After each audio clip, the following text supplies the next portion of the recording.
Welcome back, folks. It is Jafer, and if you're looking for a wireless mouse that's a small to medium size, right around 79 grams, also has hot swappable switches, then you might want to stay tuned for this. This is the ASUS ROG Keris, and it is their newest entry into the wireless mouse game. Let's take a look. Out of the box, your Keris is going to come with the mouse, your USB-C cable, as well as additional mouse feet, which is great to see. You're going to see additional Omrons. These are 1mm Japanese switches. And then you're also going to get 2 additional sets of side buttons. These are going to come in gray and the ASUS pink. As the mouse itself, it's going to come with the standard black built into it.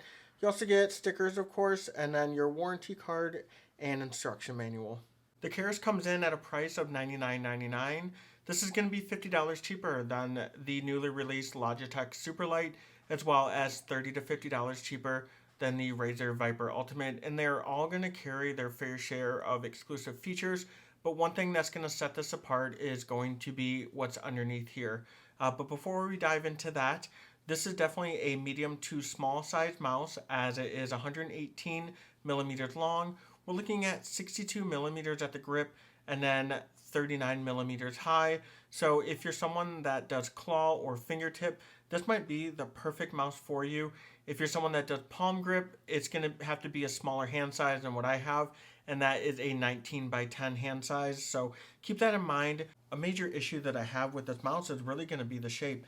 I love the size of it. I'm not normally an ergo fan, but I can definitely accommodate and get used to an ergo mouse. However, with the Keris, the problem I have with it is it feels that, you know, this was on the design table with all the designers and engineers, and it kind of missed a step with the sculpting tool. They really needed to add more of some curvature to it, because if I was blindfolded, I'd feel like this is just a mouse that was at my public library. There's nothing really exciting about the shape. On here, on the side, on the right-hand side, there's nothing. It just kind of goes into a flat and then a sharp edge that just comes to an end. You know, like the G703, there's a lot more of a signature ergonomic shape to it.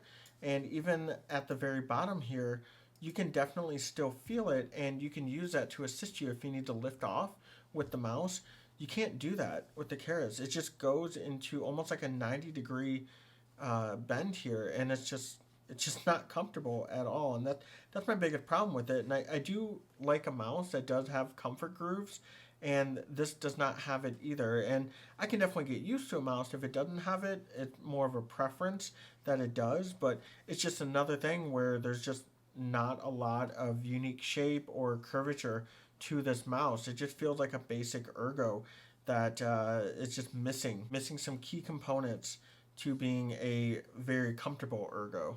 Because that's the whole point of an ergonomic mouse, is that it's comfortable, and I just don't have it with this, unfortunately. And as you are holding this, your ring finger, when you go to lift off, it actually hits the button here, and it's sharp plastic. It's not that there's like flashing or anything like that from like poor QA or manufacturing.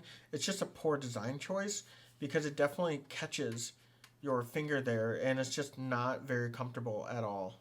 Underneath the mouse, we're going to have 5 total mouse feet.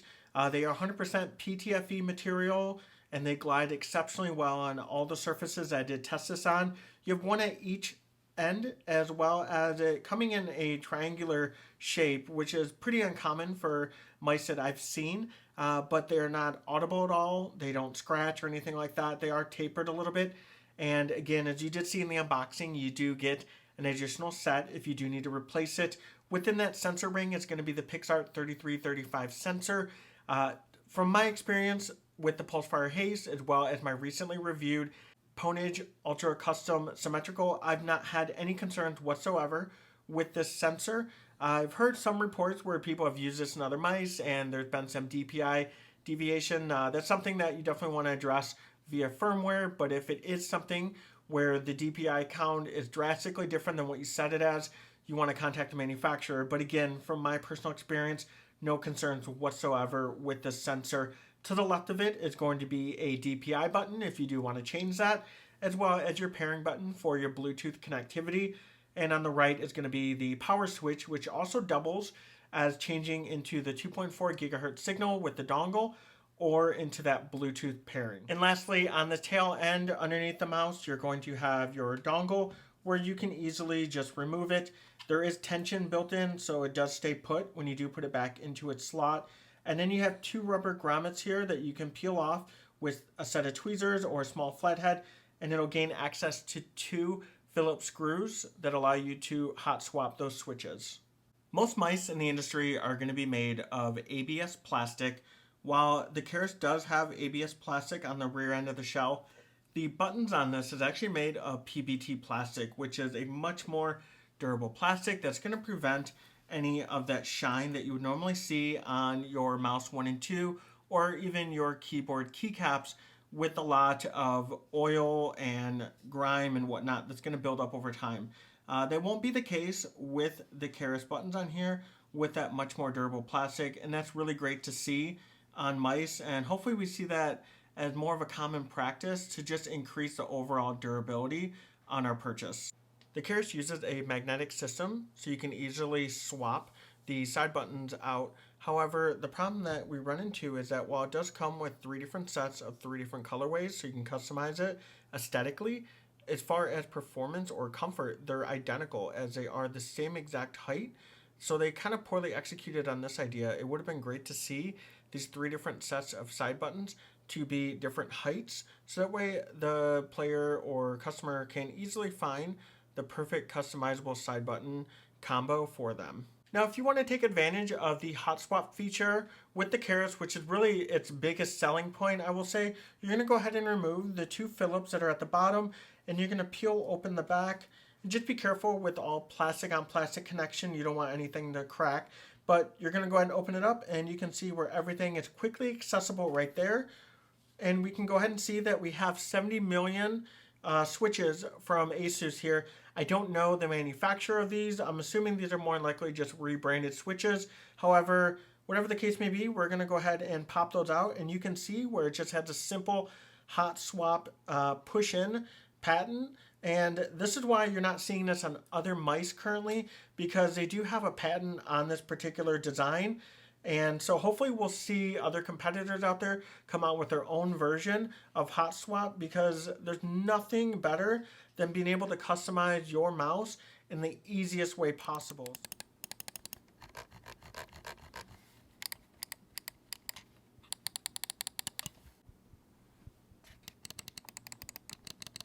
With that 3335 sensor, you're going to get excellent battery life.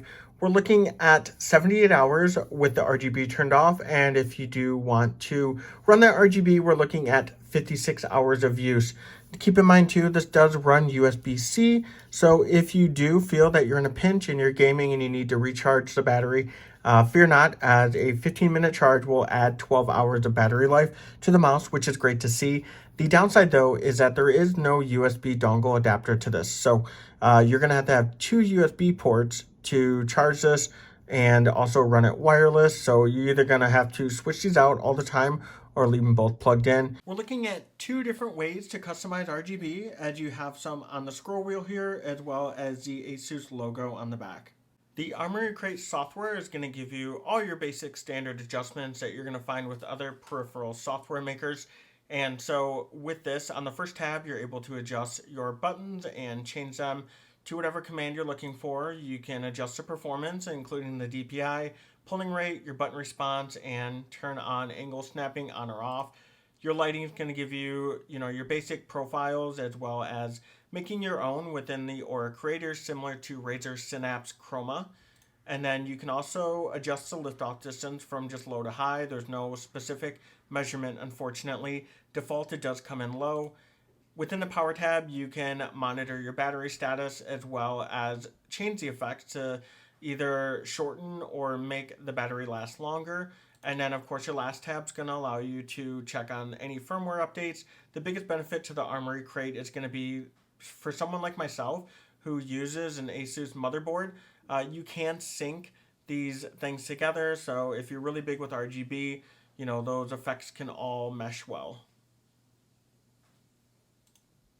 So I feel like I kind of beat up on this mouse on some of the things that I was critiquing, and I think that ASUS has a knockout winner if they were to release the second installment of this by just introducing more of that curvature that we're used to seeing with an ergo mouse, as well as do something with those side buttons, either get rid of that feature altogether or enhance on it by giving us different size side buttons, because I don't think a mouse has done that yet in the industry, and that would be really awesome to see, especially if they want to be the pioneers of being able to hot swap stuff with their own switches that they have now, which is such a great feature.